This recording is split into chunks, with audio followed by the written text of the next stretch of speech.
नमस्कार, मैं नितिन शर्मा नवीन senior secondary school की ऑनलाइन क्लासेस में आपका एक बार फिर से स्वागत करता हूं और मैं एक बार फिर एक नए टॉपिक के साथ आपसे मिल रहा हूं। जिस तरीके से मैंने अपने लास्ट वीडियो में भी व्यवसाय से रिलेटेड बातें की हैं, व्यवसाय क्या होता है, व्यवसाय की क्या विशेषताएं होती है, ठीक है, व्यवसाय के क्या उद्देश्य होते हैं, उन उद्देश्यों में से मैंने पहला जो आर्थिक उद्देश्य है उसको पढ़ाया भी आपको और मुझे आशा है आपने बहुत अच्छे से उनको समझा।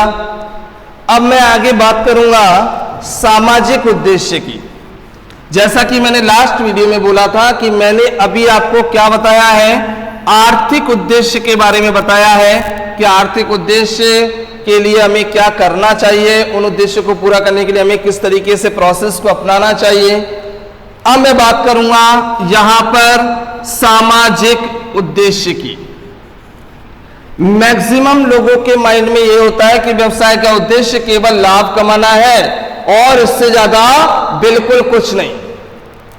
आज थ्योरी चेंज हो गई है और आपको भी आपकी मानसिकता को चेंज करना पड़ेगा। आपको क्या करना पड़ेगा, आपको सामाजिक उद्देश्य को भी और आपको मानवीय उद्देश्य को भी साथ में लेकर चलना पड़ेगा, उन्हें भी कंप्लीट करना पड़ेगा।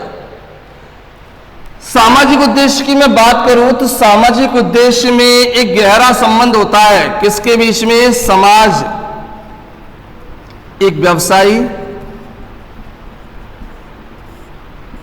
और ग्राहक। इन दोनों के गहरे संबंध को एक्सप्लेन करता है यह उद्देश्य। सामाजिक उद्देश्य ये व्यवसायी और ग्राहक के एक गहरा संबंध पेश करता है कि इनमें किस तरीके का रिलेशनशिप होता है।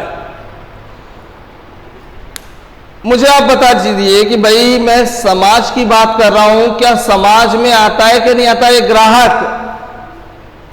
ग्राहक कहां से आता है? समाज में तो होता है, वहीं से तो निकल के आता है, आपकी दुकान पे माल खरीदता है, लेके जाता है। तभी तो हम कहते हैं कि समाज की आवश्यकताओं को संतुष्ट करना।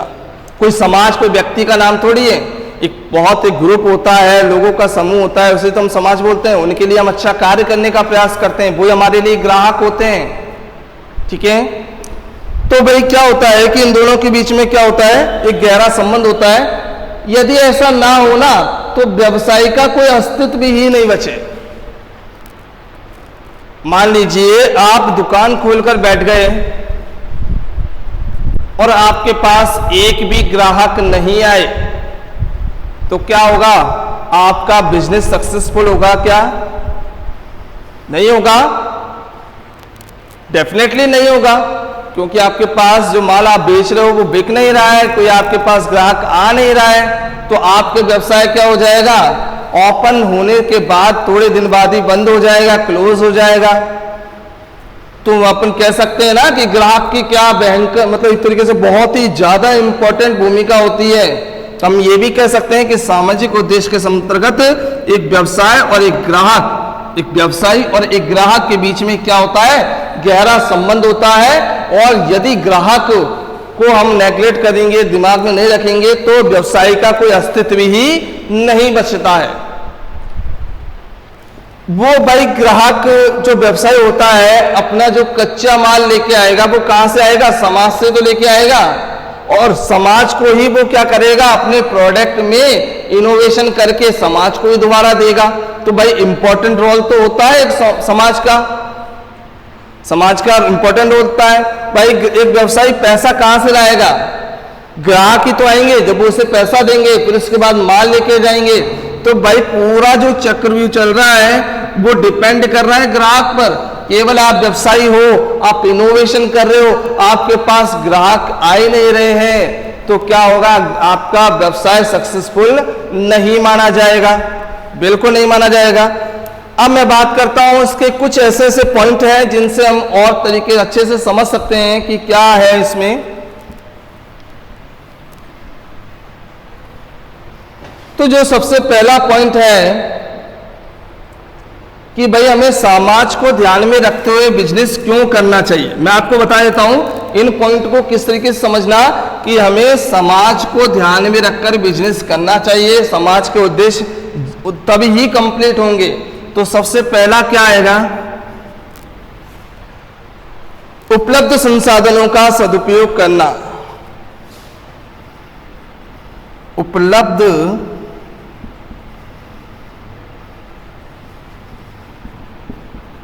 संसाधनों का उपयोग करना। उपलब्ध संसाधनों का उपयोग करना। मैं आपसे पूछता हूं कि मैंने पहले आपको बताया था कि संसाधन होते हैं तीन तरीके के। एक तो होता है मानवीय संसाधन, और एक होता है वित्तीय संसाधन, और एक होता है आपका कौन सा, भौतिक संसाधन। ठीक है, तीन तरीके के संसाधन होते हैं। यदि आपको मानवीय संसाधनों का उपयोग अच्छे से करना है तो याद रखना आपको क्या करना पड़ेगा, आपके व्यवसाय में सामाजिक उद्देश्य को ध्यान में रखना ही पड़ेगा। विदाउट सोशल ऑब्जेक्टिव आप चाहते हो कि मैं इसे नेग्लेक्ट करके चलूं तो आप ह्यूमन रिसोर्सेस होते हैं उनको अच्छे से यूटिलाइज ही नहीं कर पाओगे।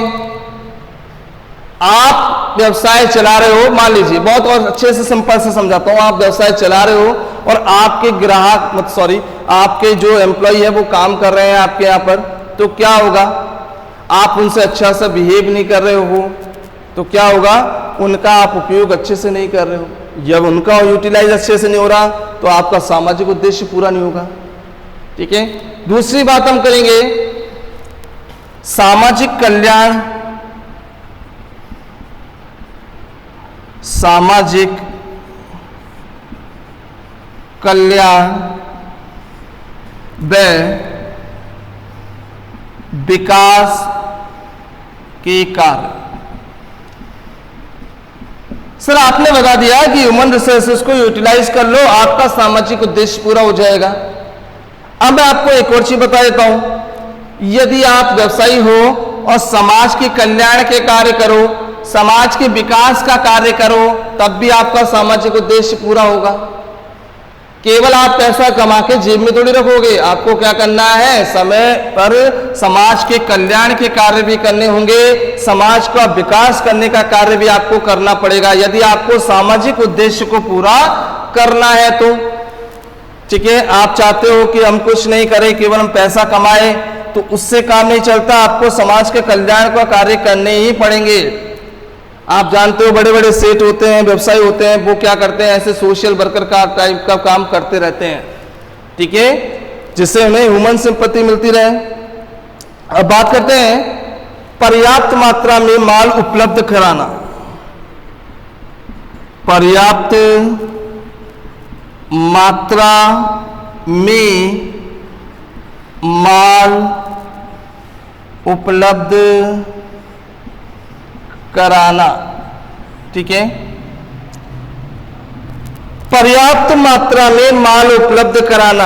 आपके क्वेश्चन बनता है सर ये क्या है, अब ये क्या चक्कर आ गया कि पर्याप्त मात्रा में माल उपलब्ध कराना, क्या मैं समाज को माल फ्री में दूंगा क्या? नहीं बेटा, आपके पास यदि कोई व्यक्ति आता है, आप एज ए व्यवसायी हो और आपसे कोई चीज की डिमांड करता है, उसे पता है कि इलेक्ट्रॉनिक का दुकान है और आपसे उसने पंखे की डिमांड की, आपने एक बार मना कर दिया, दोबारा आया तो आपने फिर मना कर दिया, किसी और चीज के लिए वो ग्राहक आया तो आपने बोल दिया माल नहीं है, तो क्या होगा, उस ग्राहक के माइंड में क्या बनेगा कि ये व्यवसायी ढीला है भाई, इसके पास कुछ नहीं मिलेगा। ठीक है, और बगल में जो दुकान है उसके पास जो जब भी जाता है वो सारी चीजें मिल जाती हैं, वो समय पर पर्याप्त माल उपलब्ध करवा देता है, जबकि दूसरा व्यक्ति नहीं करा पाता, तो उसके सामाजिक उद्देश्य पूरा होने के चांस कम हो जाते हैं। तो याद रखना, आप यदि एक व्यवसायी हो तो सभी तरीके के ग्राहकों को संतुष्ट करने का आपका एक दायित्व होता है और उसे आपको पूरा करना पड़ेगा। आप छोटी से लेकर बड़ी चीजें रखो, ऐसा प्रयास करो कि ग्राहक आपकी दुकान से बिना माल खरीदे जाए नहीं। ठीक है, आगे बात करते हैं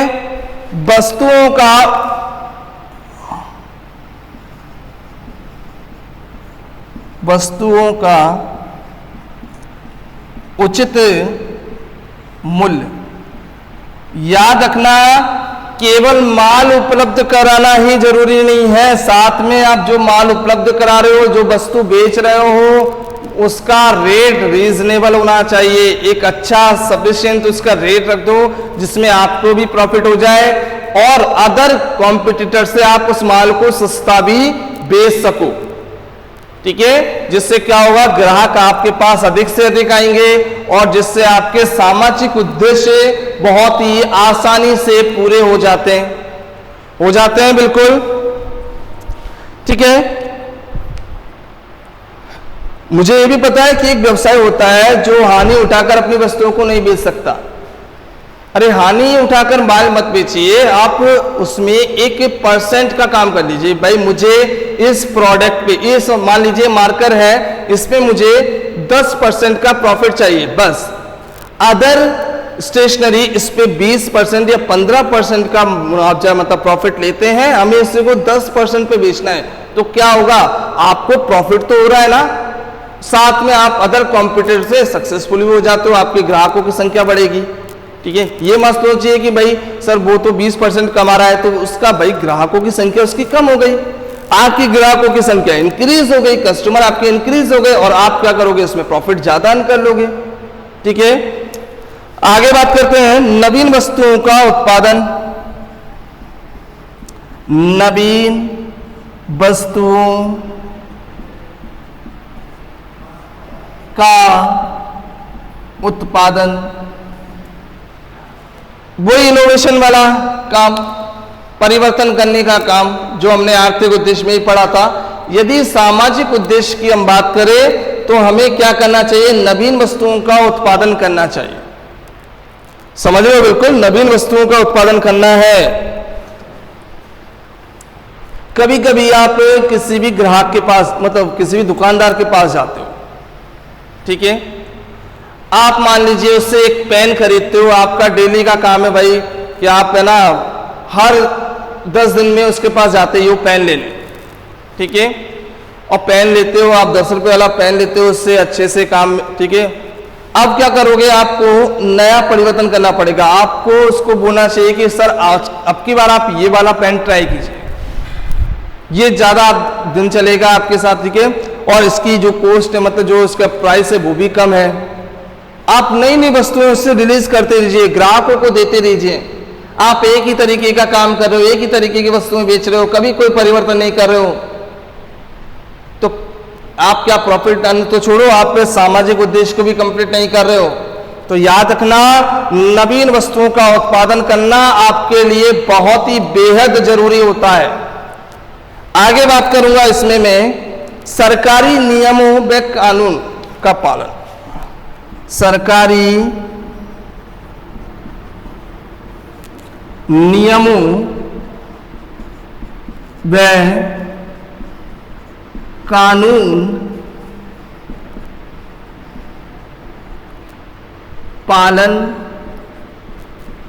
करना। सरकारी नियमों व कानून का पालन करना।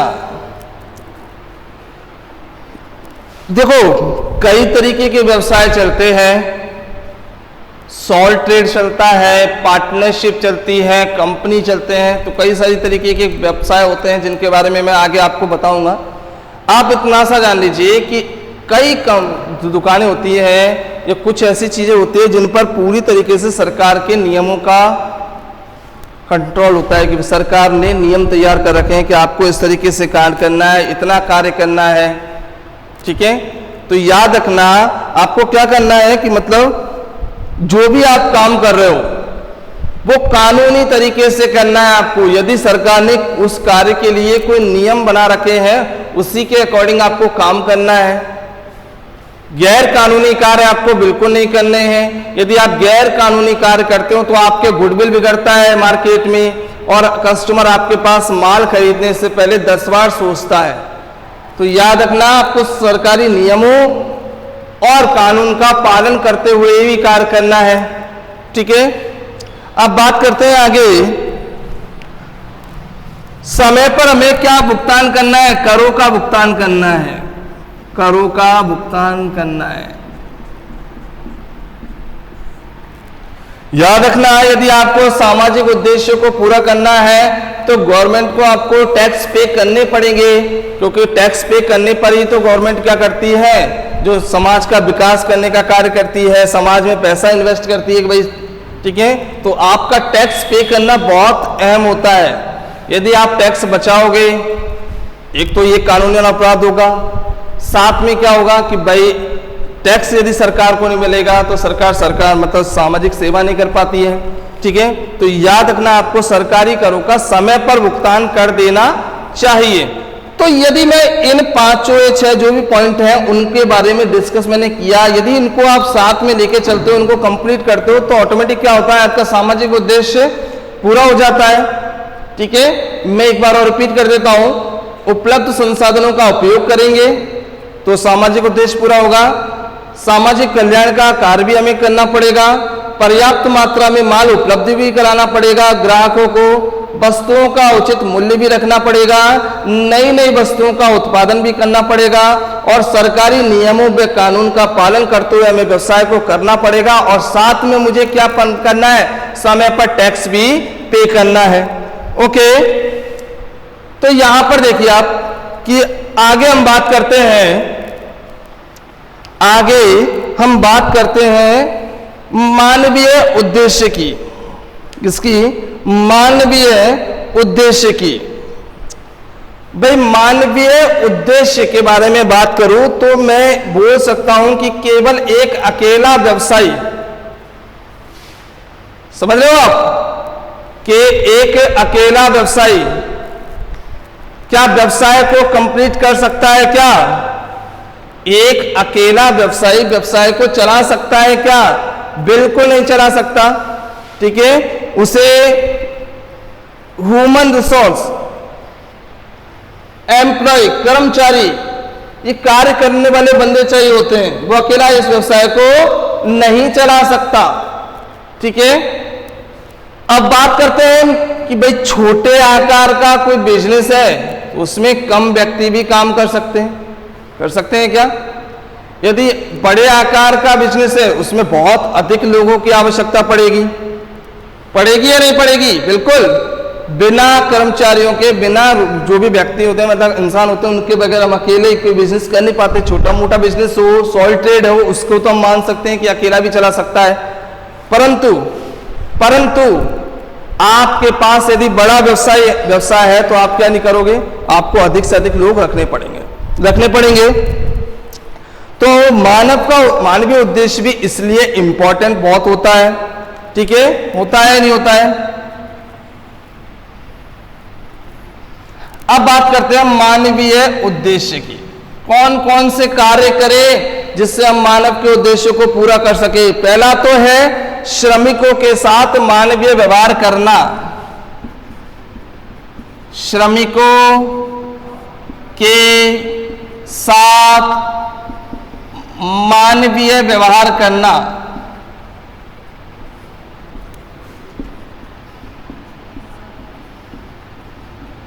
श्रमिकों के साथ मानवीय व्यवहार करना। श्रमिक कौन है? वो अपने ह्यूमन रिसोर्सेज, उनके साथ हमें व्यवहार भी कैसा करना चाहिए? ह्यूमन बिहेवियर अपनाना चाहिए। उन्हें बिल्कुल लड़कर झगड़कर कार्य नहीं कराना चाहिए, उन्हें प्यार से रखना चाहिए, ठीक है। उनकी समस्याओं को भी समझना चाहिए। केवल अधिकार देना ही हमारे ऊपर नहीं होता, उनकी समस्याएं, प्रॉब्लम होती है, उनको सुनने का भी तो हमारा दायित्व होता है, हमें उसको भी ध्यान में रखना चाहिए। केवल आप कोई भी श्रमिक आपके यहाँ काम कर रहा है, उससे आप अच्छा बिहेव नहीं कर रहे हो, लड़ रहे हो, झगड़ रहे हो, तो क्या होगा? आप मानवीय उद्देश्य को पूरा नहीं कर पाओगे। बात करते हैं इसमें श्रम कल्याण एवं कार्य दशा में सुधार। श्रम कल्याण व कार्य दशा में सुधार। श्रम कल्याण व कार्य दशा में सुधार। व्यवसाय का महत्वपूर्ण उद्देश्य यही होता है कि श्रमिकों एवं कर्मचारियों के कल्याण के कार्यों का व्यवसाय उचित स्थान दे, ठीक है। जो व्यक्ति आपके यहाँ पर कार्य कर रहे हैं उन्हें उचित शिक्षा, उन्हें उचित चिकित्सा, ये सारी चीजें प्रोवाइड कराओ। ठीक है, उन्हें बोनस, उन्हें हर तरीके से उनके कल्याण का कार्य हमें करना है। ठीक है, उन्हें सहायता राशि देना, ठीक है, उनकी पूरी व्यवस्था होनी चाहिए। वो जहां रह रहे हैं, काम कर रहे हैं, वहां का वातावरण अच्छा होना चाहिए, हवा रोशनी उन्हें पर्याप्त मात्रा में मिलनी चाहिए। समझ रहे हो ना आप? यदि आप इस तरीके से चलोगे तो आप मानवीय उद्देश्य को भी पूरा कर लोगे। ठीक है, आगे बात करते हैं कर्मचारियों को उचित वेतन देना। कर्मचारियों को उचित वेतन देना। कर्मचारियों को उचित वेतन देना। वेतन तो जानते हो ना आप लोग, वेतन क्या होता है? मैंने आपको एक चीज बताई थी, अपने फर्स्ट वीडियो में बताई थी, आर्थिक और अनार्थिक इनमें डिफरेंस करा था। तो मैंने आर्थिक में भी 3 चीजें कैटेगरी बांटी थी, याद है आपको? व्यवसाय, पेशा और रोजगार। व्यवसाय में जो पैसा कमाएंगे उससे बोला जाएगा लाभ। पेशे के अंतर्गत यदि हम कोई कार्य करते हैं तो उसमें हम लेंगे फीस, लाभ। ठीक है, और यदि हम कोई रोजगार कर रहे हैं, किसी व्यक्ति के अंदर में कार्य कर रहे हैं, तो उसे बोलते हैं वेतन के रूप में पैसा लेना। तो यहां पर कर्मचारी एक व्यवसाय के अंडर में तो काम करेगा, उससे के दिशा निर्देश पे काम करेगा। ठीक है, तो वो क्या लेगा? वेतन लेगा। और वेतन भी क्या होना चाहिए? उचित वेतन होना चाहिए। कम वेतन मत देना उसे, अधिक से अधिक अच्छे से अच्छे वेतन देना, उसके काम के अकॉर्डिंग वेतन मिलना भी चाहिए। अब मैं बात करता हूं